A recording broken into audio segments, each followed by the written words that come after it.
Yes, good morning, gentlemen. My name is Dr. Bayani Almacen. I will be your facilitator today. And may I remind you, this is training for trainers, for teachers, for future teachers, I should say. Okay, so our topic for today is very exciting, no? Because, when we are teaching, we make use of instructional aids, okay? Now, instructional aids, one of which is the use of the PowerPoint, which is very popular nowadays. How many of you knows how to use the PowerPoint? Okay, so if you are not very familiar with it or you are not skillful with the PowerPoint, I would suggest that you take the initiative of learning that it, because that would make you acceptable when you become a teacher, right? Okay, so how do you make PowerPoint? Because the PowerPoint is an aid for your students. It can be also an aid for you, but our intention for making a PowerPoint is for your students to see what you are teaching. Okay, and usually it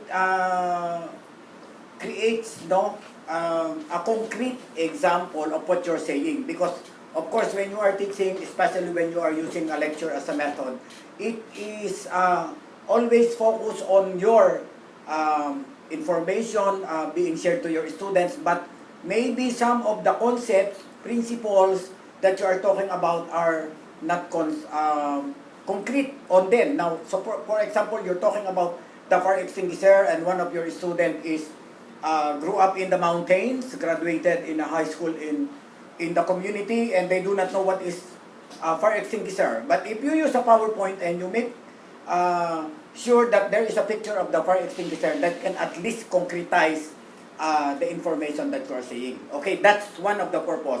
Do not take the PowerPoint or the presentation as your guide, because if it serves that way, then it does not serve the real purpose of the PowerPoint, because it is your students' right to read, to see, and recognize what you're saying. So, because we are now in the process of making the PowerPoint and getting ready for your presentation on Saturday, then let's see how you are going to make. Of course, the first page is always the title of the PowerPoint. You can put your name by or presented by down below. Okay? And then, what else? The second page is usually the outline of what you are going to talk about, because you have designed two intended learning outcomes. So therefore, there are more or less 2 or 3 topics or contents that will be covered by your presentation, which can be presented on as we agreed on how long you are going to present. So the first page is what? The title of the presentation. Maybe you can write your name there, but do not write your resume down there. And then the second page is the outline of what you are going to talk about. Remember, last time I told you, when you present a lecture, promise them what you are going to tell them, and then tell them. And then in the conclusion, tell them what you have told them. That is on the summary and the generalization at the end, before you proceed with assessment. Okay, so 1 to 2 slides per minute is being practiced for each slide. So if you have 10 minutes presentation, how many slides do you have? 1 to 2 minutes per slide. So if it is 2 minutes per slide, for 10 minutes you have 20 slides. But some of the slides may be longer, some of the slides may be shorter. So what do you use? So on average of how many? Maybe 12 to 15, something like that. Okay? So some of the slides just have phrases or words, maybe pictures, but you will spend longer time explaining about it. So therefore, you need lesser slides. Okay? So write in pinpoint, not complete sentences. Okay? Point form, not complete sentences. Why? Why do you have to write it in point form, there are actually supposedly 4 to 5 points or bullets or numbers per slide. And I would like to remind you that the ideal slide is in, what do you call this? Is in landscape form. Okay? Do not use, unless it is necessary, portrait. So you have to choose. Do you know what I'm saying? Okay, it's supposed to be landscape. Okay, so write in point form, not complete sentences. Why? Because it appears that when you mention about, if you're talking about celestial navigation, this is my favorite example. Do not write the definition of celestial navigation. How do you explain the definition? Where are you coming from? You just write there celestial navigation. Okay, probably it's there's a picture of the heavenly bodies or stars, but do not write them the total definition. Why?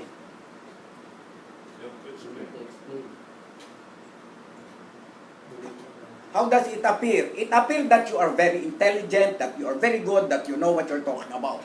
But if you are reading what you're saying, what is the implication?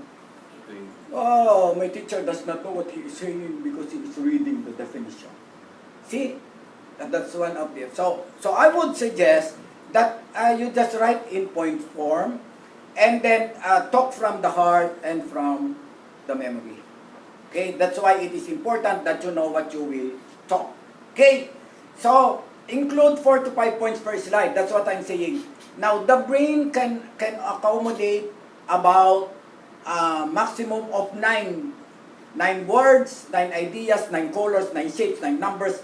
Only 9, that is scholarly, and most intelligent people do that because that's how the brain works and absorb.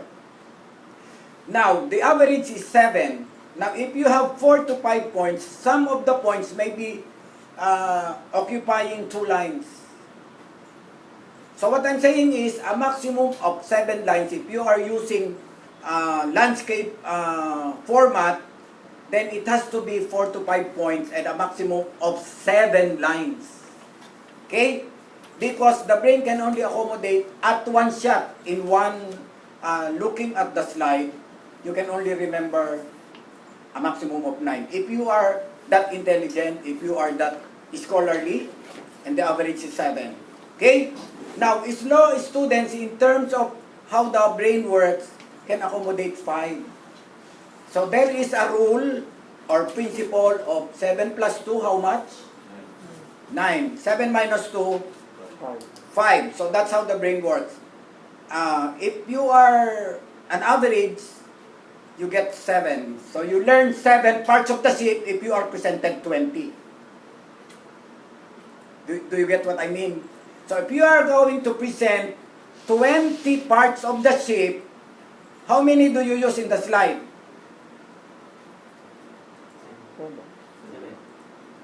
Parts of the ship. If you have 20 parts of the ship, how many will you show in the slide? 9. A maximum of 9. If you are teaching in the maritime, what students do you have?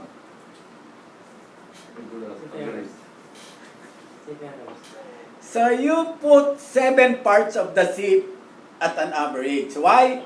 So 7 plus 7 plus 6. So you have 3 slides for the 20 parts of the ship. Did you get me? And then you may use pictures opposite. For example, give me a part of the ship. Forward. Forward. Okay. So you have a picture of a forward there. Because the word will be associated with the picture, and therefore it develops a concrete idea of your students. Gets? Okay, that's how it is. And then, avoid wordiness and use keywords and phrases only. Because the tendency is for students to read, especially if you are not animated. What do you mean by that? The slides are found on the sides. If it is not animated or it is not played. So because the light travels faster than sound, Do you learn it in your methodology or what subject did you learn it? So the students are already reading the sides and you are only explaining the first line. Get it? Because they can read faster than what you are talking. Did you get it? So to avoid those distractions, because the brain process is going on, therefore avoid forgetting pressing F5 or animate it or play. Get. Anyway, we will practice after that. Okay, next. The page may be, because I said it is supposed to be in point form. Okay, do not use paragraph sentences or you copy and paste something like a newspaper and then you post it on the slide. What happens? Because the students may be very confused and you do not know when to post, when is the main point that you are explaining. Okay? Next, show one point at a time. So if you have 9, a maximum, the least that you can do is animate it. How do you say it? If you have 7 items, do not show the 7 items right away. You have to do gradual disclosure. So number 1, and then there is an element of surprise. Like number 1 first, you are explaining number 1. Okay? So before you show number 2, make sure that number 1 is already understood, absorbed, and there is no more issue or question from the students. Okay?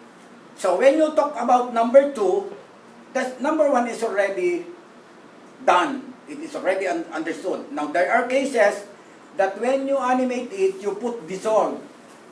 If it is dissolved, you are showing number 2 and number 1 is already erased. So that there will be less distractors. What does it mean? Because you are already explaining number 2, the students maybe is still on number 1 and he is trying to, absorb more comprehensively what you have said. Okay. That's why before you move on to the next, it has to be understood well by your students. Okay, so next, it will also help the students or the audience to concentrate and focus. Because if you do not see the whole 7, for example, I told you, you are explaining number 1, the students are already reading number 5, number 3, because they do advance, no, as they read faster than how you say it. Okay? So they cannot read ahead. Okay? And if you are also focused, right? So if you are explaining number 3, all of you, including the audience, are focused on number 3. Did you get it? And then, do not use distracting animation. What do you mean by distracting animation? And you use different animation coming from the left, coming from the right, coming from the top. You have to use uniform. That which you have used from slide 1, if you have 10 slides, use fly from left. Okay? Because we are trained to do like that. We are Americanized, in other words. That we read from the left to the right. What nationalities read differently? Japanese. Huh? Japanese. The Japanese read from the right to the left. Okay? I think there are... Who else? How about the Chinese? The Chinese, I think, from the top. Top to down. You see, that's why their animation is coming from the top, downward. That's how it is. Now, in our case, I suggest that we use fly from left or appear. Okay? We will understand that as we move on. Okay? So, keep distracting. Do not go overboard with the animation that they are coming. Pictures and text are coming from everywhere is very distracting. So you have to be consistent with what you use in the, unless the movement or the animation is required because you are presenting something which calls for a particular movement. Okay? So use at least 18 font for what? 18 font for for the font size. Okay, but remember that different fonts have different sizes, even if they have the same, like 32 Times Roman, 32 Arial, 32, what other font, Calibri or something, they may be different sizes. So please make use the standard Arial. The standard Arial, not Arial black or narrow. Arial only. You just have to highlight it or make it bold if you need to emphasize that. So 32 for the text. This is the text and this is the title. The title and this is the text. Now the text is supposedly size 32 and this is, if you click the design actually, it is already programmed. Okay, so click the design and the font unless you would like to change the color or you change the font, but it is generally already programmed. So use a standard font like Times Roman or Arial. And the color is usually black. If you use other font, it complicates, like one item is Arial, the other item is Times Roman, the other item. Unless that is an emphasis that you change the color and you change the font because these are important and significant words that you would like to tell your students. Okay? But not all the time. That is only on different cases. And then use color of font that contrasts sharply with the background. For example, if this is dark, in this case, so you use light fonts. Get? If it is light, like white, you can use black, what else? Teal or gray, dark gray, or teal. Teal is like charcoal. But the most ideal, of course, is black. Because your intention is for your students to read and understand what you're saying. It is not intended for anything else. Unless I said that the design, the color, the shape, or what will mean to you because it is important for them to understand it. Okay? So, blue font for white background or black font for white background. So, use color to reinforce the logic of your structure. So, what does it mean? If you really need, say for example, avoiding the pitfalls of bad slides. So, what are significant and important words here? Avoiding the pitfalls of bad slide. If you are going to highlight the word in this, what word will that be? Pitfall. Pitfall. So maybe you put this red, orange, yellow. Did you get the point? Okay, so that's highlighting.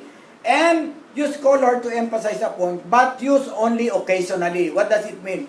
So do not use all of this and change the color because you would like to emphasize that only the important word or the key word. Okay, next. And do not use different colors like the colores. Okay, you use one point yellow, the other one is green, the other one is... So it becomes more complicated and it is not. Or you use yellow for all, is not correct because it's not good to look at and it is very annoying. And then trying to be creative. So one color for the first letter, another color for the second letter, unless you would like, you have an intention of why are you going to do it. Okay? Otherwise, that's not correct. So use background such as attractive and simple. Now, I can see a lot of presentations that they put a lot of, pictures and colors and etc. And when you look at it, it's something like cartoon poster already and it sounds funny and, what is our intention when using the PowerPoint? Our intention is for our students to learn the information, especially on a lecture method. So therefore, they just have to see the word and they understand the concept or the principle that you are presenting. Okay, so light is good. And then use the same background consistently throughout the presentation. So if you use blue for all.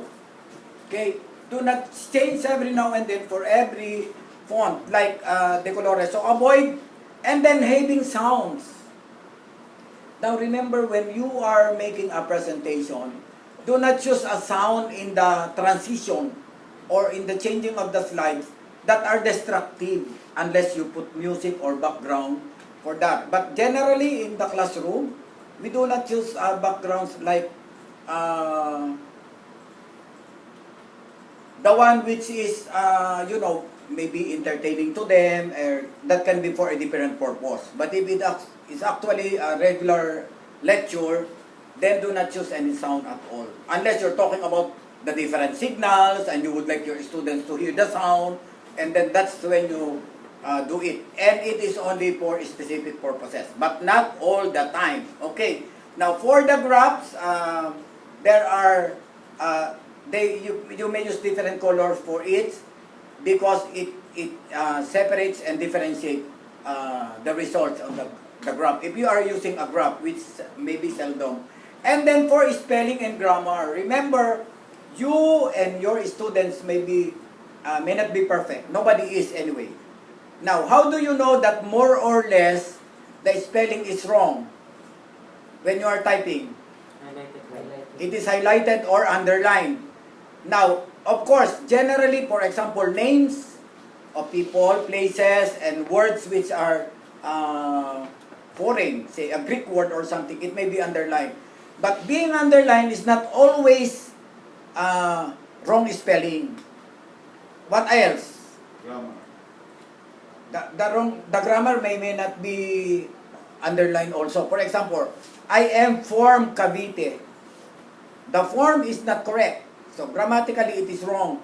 But it is not underlined. Why? Because the spelling of form is correct. So it has to be from. Gets.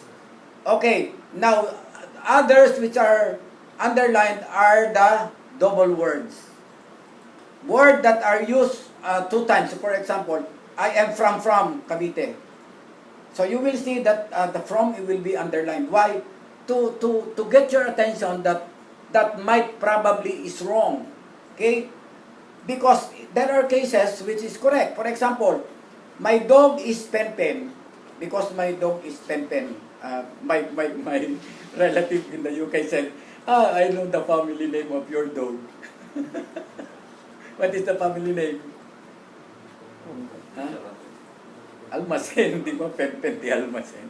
Okay, so Pen is repeated and it is underlined, but it is only one name. Gets. So there are cases like that. Okay, so how do you solve that? So number 1, you have to consult. Share with colleagues. If you are making that PowerPoint in the house, your wife, your girlfriend, your friend, or anybody, if English is not your first language, which is more or less true, then you have to consult someone. Okay? Nobody has the monopoly of knowledge. You may be wrong. It is better to work with 2 heads. Okay? Okay. Use an effective and strong closing. How do you close your presentation? For example, okay, we have studied the different classes of fire. How many classes of fire are there? There are 5 according to NFPA standard, according to British standard. There are 7 or something, as the case may be. Okay, that's all for today. Dismiss. Is that correct? Okay, so what do you have to do? So you have, check, understanding, do an assessment, even it is an oral exam, question and answer or something, and then do you have any question? If you are not question, the class is dismissed. Or tomorrow, we will be talking about something like this. Okay? And then, you may use what? How do you end the presentation? You may use pictures or quotations. People may be a little bit religious. They use quotations from the Bible. But make sure that your quotations are related to the lesson. Do not just use quotations for purposes of ending. Or maybe as some sort of advice which is more or less related to your topic.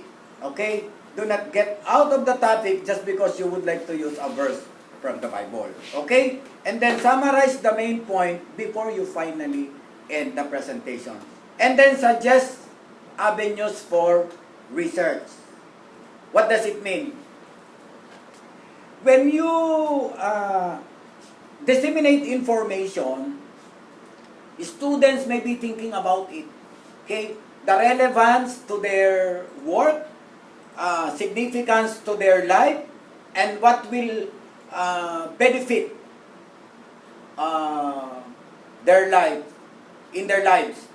Okay, so the students, if they will be able to, realize that, because I will be working as a deck officer, then I have to know navigation, I have to know voyage planning, I have to know plotting, I have to know steering or something.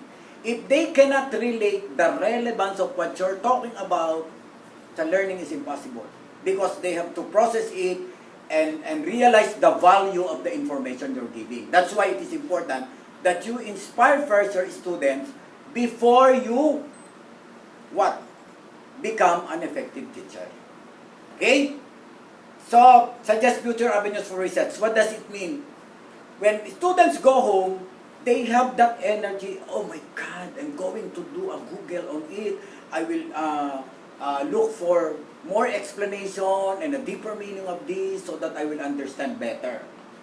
But if they go home, especially remember the maritime may not be so motivated and inspired because they just want to graduate and get the certificate and then they want to board ships without, having to be too serious. And if you really want to help the industry, then show concern, care for your students, and then think about what they should learn and think about the different skills that your students should develop before they finally board ships. Otherwise, it doesn't serve the purpose.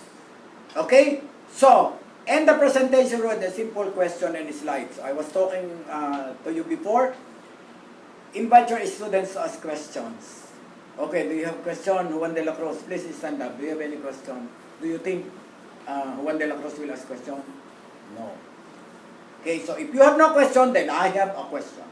Okay, and do you understand will always be said, yes.